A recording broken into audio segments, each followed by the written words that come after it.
What's good, everybody? Shit, so we had a crazy stacked card like 2 weeks ago. This last week was Bilal Muhammad versus Vicente Luque. But yeah, let's talk about the the UFC card, the main pay-per-view.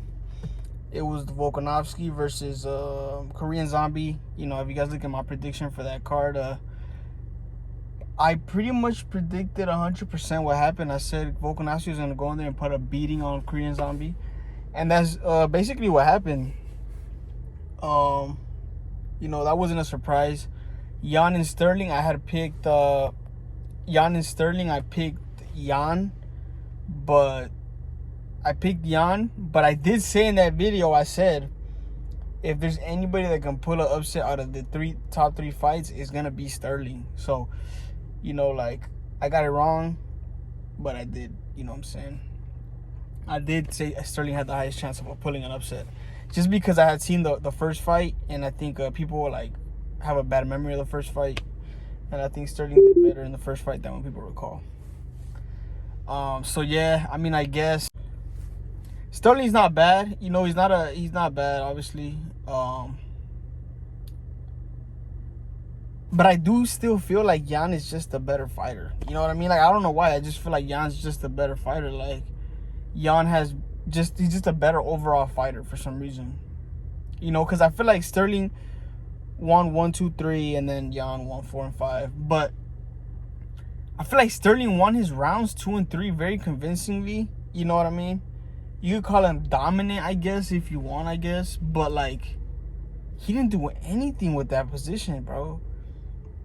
Like, having him right there in that position, having his back for, like, 2 rounds, it's the same as, like, if someone were to just lay on top of somebody and just wasn't really doing, like, no ground and pound. You know what I mean?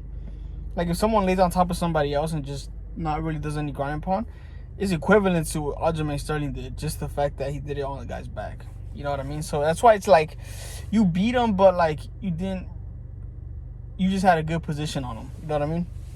But but to Sterling's favor, if Jan doesn't know how to get out of it or can't get out of it, then that obviously you gotta give credit to Sterling. But hold on, something right here in the back. Anyways, so yeah, so I guess Sterling, I think Jan's probably gonna beat everybody and come back to the title shot, and may probably take it from Sterling. But as of now, we'll take Sterling as a champ. You know, it's whatever. He did fuck up my parlay though. I had everybody winning the bets I placed, and Jan was the one that fucked up the parlay. Well, and of course we have the Khamzat versus Gilbert Burns fight. I mean, that shit did it live up to expectations? Hell yeah. Man, I was so hyped to see Khamzat fight. Like, I don't know if I've ever been so hyped to see a fight like that. Like, I was like, bro, I just wanted to see what he was gonna do. Like, I wanted to see if he was gonna go in there and just ragdoll. I wanted to see if he was gonna go in there and, you know, like, if Gilbert wasn't able to hold his ground, which he did. I just didn't know what to expect. You know what I mean? Because I was like, Khamzat's talking like he's about to go in there and just kill him. But I was like, and he's like, he's been doing that. He's been killing everybody. But then I'm like, but it's Gilbert Burns.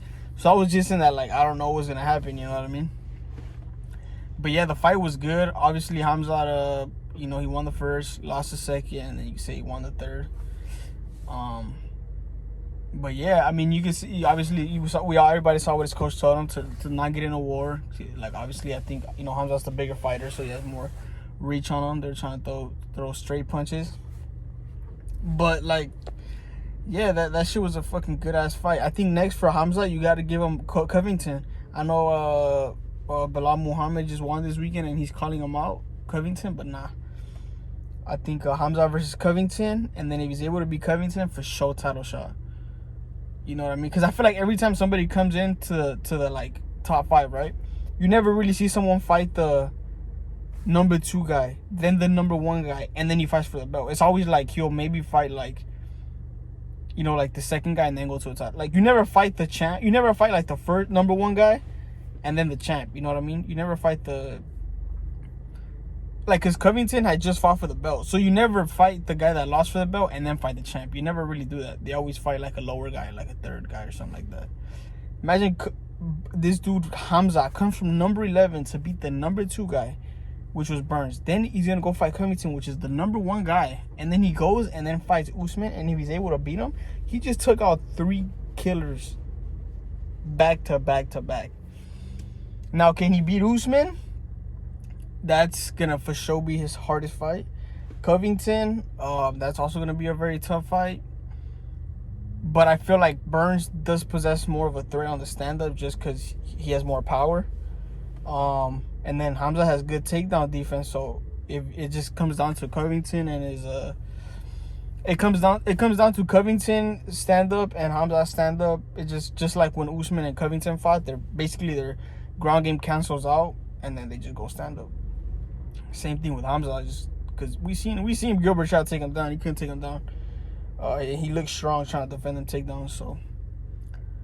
So yeah, I think Khamzat versus Kobe is perfect. I wouldn't mind seeing that. You know, but yeah.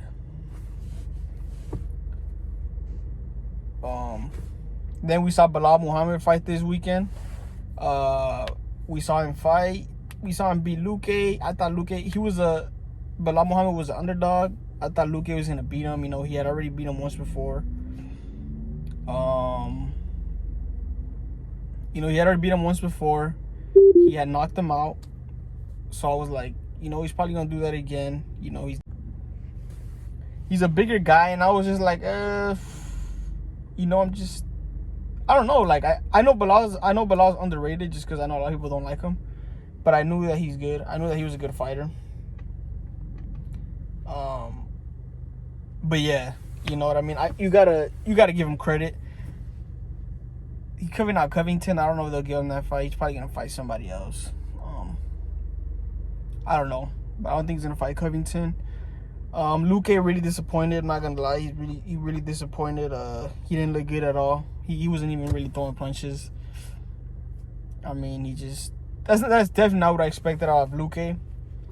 But it is what it is. What else was I gonna say? I think Burns should fight low-key Masvidal. I think that's a good fight right there. Burns versus Masvidal is the fight to make right there.